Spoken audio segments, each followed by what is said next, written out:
Let's talk about this. You see anything wrong with this rope? I don't either. What about now? See anything wrong with this? If you said yes, then this video is for you. And if you said no, you probably know what's up. So the thing about this rope, when I see it, and in case you're new here, hi, my name is Slush. I make and sell flow ropes. Been doing it for a very long time. And this rope right here, I actually just grabbed this picture from Good Flow. If you guys aren't following him, make sure to follow him. He's badass. But this is one of his ropes. And I figured I'd do a video that's not a Slush ropes flow rope to just kind of make the point that I'm going to share with you guys. But here's the thing. No matter what brand of flow rope you use, number one, if you're using it, that means there's going to be wear and tear. As you can see right here. See all that? Many times when, especially if you're new or it's your first time experiencing this, many times people kind of freak out when this part happens.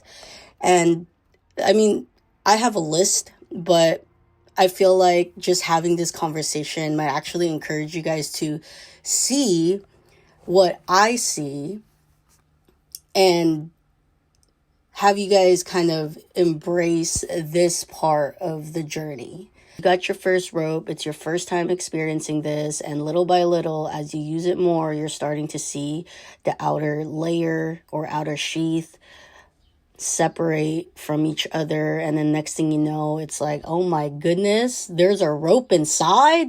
Well, here's something you guys might not know. Inside of your rope, most flow ropes, is another rope. And this is why we call them a double braided rope. By definition, you can't make a double braided rope without this part right here. This part with the black and white strips.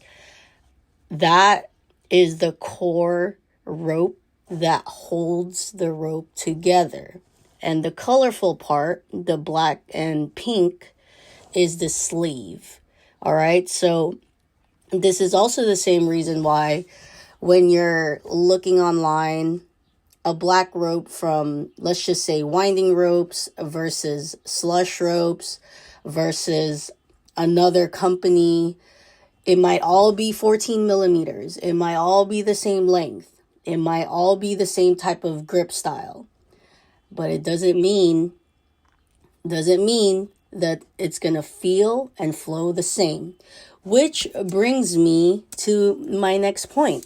This is actually what makes the flow rope shopping or experience or collecting journey super exciting, because 2 or 3 ropes can all have the same specs, all look the same, but they're going to feel very differently. And the reason for that is because of what's inside of the rope. The inside of the rope, aka the core, is something that you will probably never really get to see until you get down to this part of your rope flow journey. And I can tell you that most people almost never get here. I'm not saying that if your rope doesn't look like this, that you're doing something wrong or that you're not practicing enough.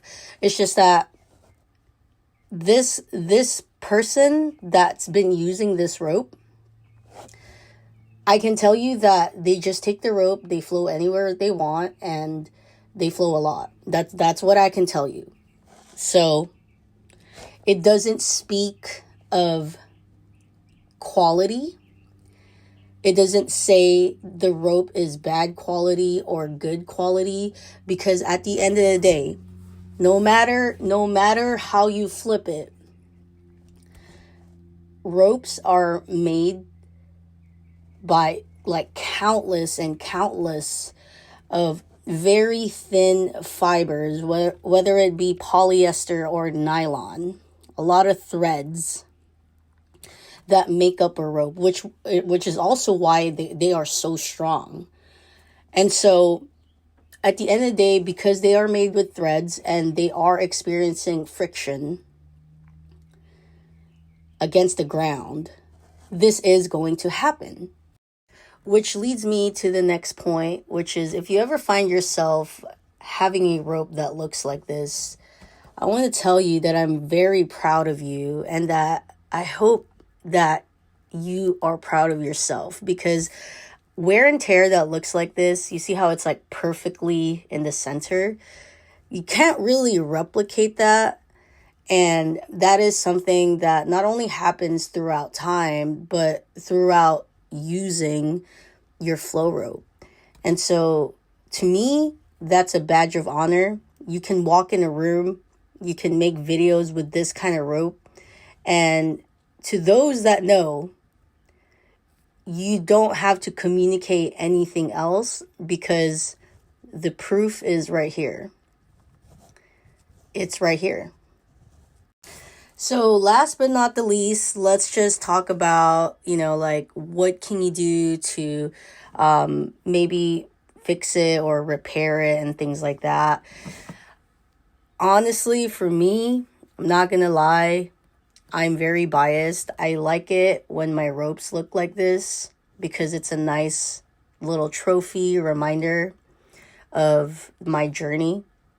And when it starts looking like this, I continue to use it, but at the end of the day, your flow ropes are consumables. Don't forget, the more you use it, the more wear and tear it's going to show.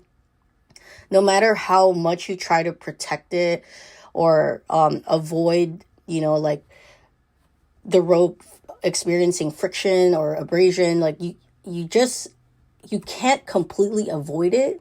And the only way to completely avoid it is by just not using it at all.